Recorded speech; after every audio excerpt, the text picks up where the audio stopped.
कभी तुम्हें ऐसा महसूस हुआ है कि कोई तुम्हें घूर रहा है, लेकिन जब तुम पलटकर देखते हो तो वहां कोई नहीं होता?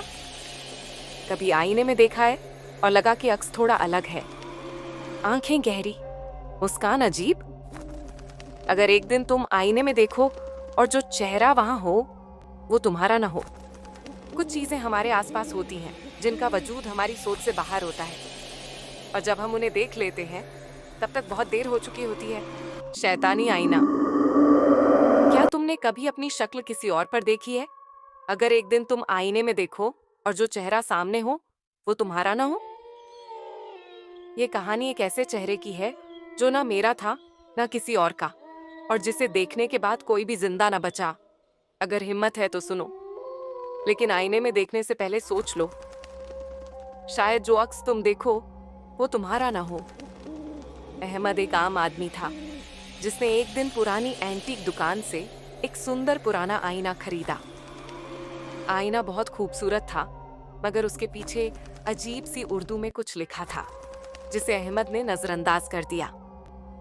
लेकिन यही उसकी सबसे बड़ी भूल थी। अहमद ने वो आईना अपने कमरे में लगा दिया, मगर कुछ दिनों बाद उसे महसूस हुआ कि जब भी वो उसमें देखता, उसका चेहरा हल्का सा बदला हुआ लगता, जैसे कोई और उसे घूर रहा हो। कभी उसकी आंखें अजीब सी लाल दिखती, कभी उसकी मुस्कान कुछ ज्यादा ही चौड़ी लगती।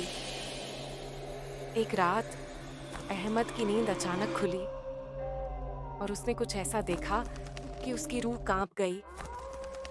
आईने में उसका अक्स पलकें झपकाना भूल चुका था। अहमद ने डर कर आंखें बंद कर ली, मगर जब दोबारा देखा तो उसका अक्स मुस्कुरा रहा था।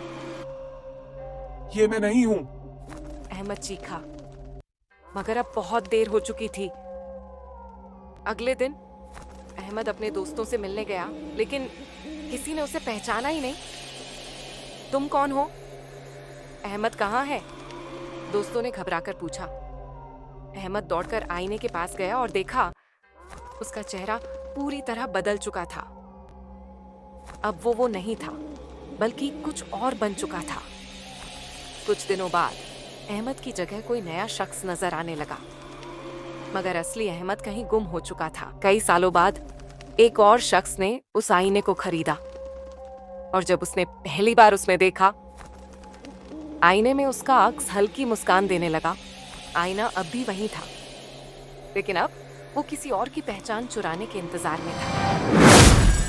मुझे अब तुम्हारा इंतजार है। क्या तुम ये खरीदोगे? अगर आपको यह वीडियो पसंद आई तो इसे लाइक करें, अपने दोस्तों के साथ शेयर करें, और हमारी अगली खौफनाक कहानी के लिए सब्सक्राइब करना ना भूलें।